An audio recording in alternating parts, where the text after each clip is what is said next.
Hello, friends. My name is Charmaine. Thank you for joining me on Witch Isle. Today, I wanted to talk about a book that I just started reading. This book comes from a list of recommended reading from my therapist because she knows I'm an avid reader. This particular book is called The Myth of Normal. If you need a visual like I do if I'm looking for something, this is what the book looks like, and it was bigger than I expected it to be when it came to me. I am currently on chapter 9, I believe, which, if you look, I think you can see my little page marker right there. I'm not that far. But so far, there is so much in this book to discuss. So if you're interested in reading this book, I recommend picking it up. Maybe we could read it together. Today, I'm going to talk about the first portion of the book that I have already read, which all really has to do with attachment when you're very young.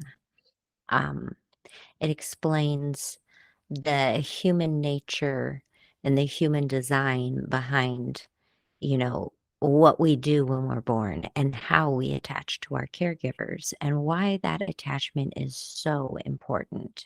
So far in my reading, it has me reflecting to my childhood, really, which I have done often, but not that often.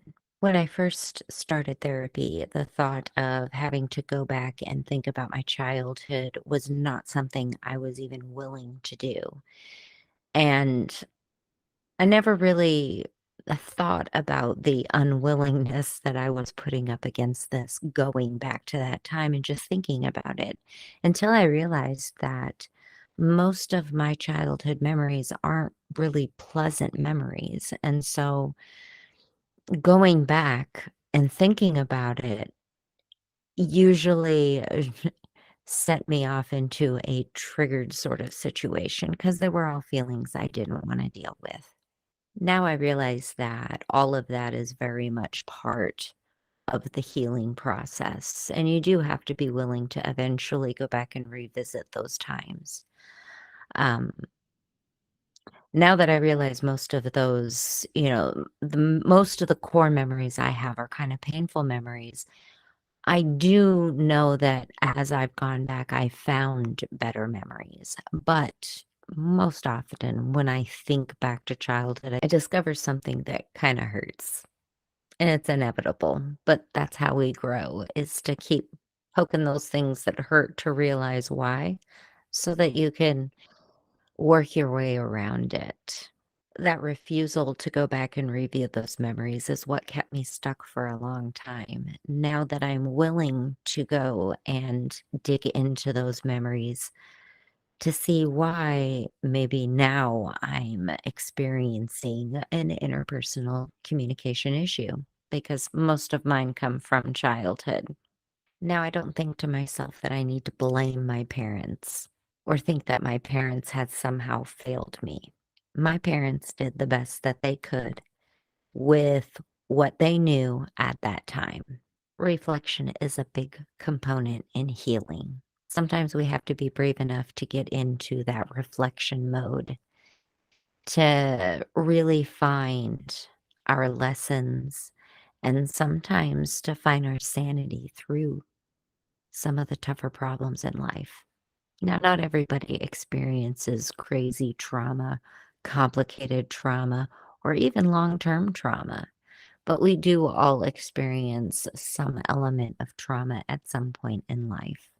Experiencing trauma doesn't necessarily mean you're going to get PTSD. As humans, we have amazing thresholds. I'm going to go ahead and link all of the book details for this book, The Myth of Normal, in the video description. And I encourage you to check out your local library to see if they have this book.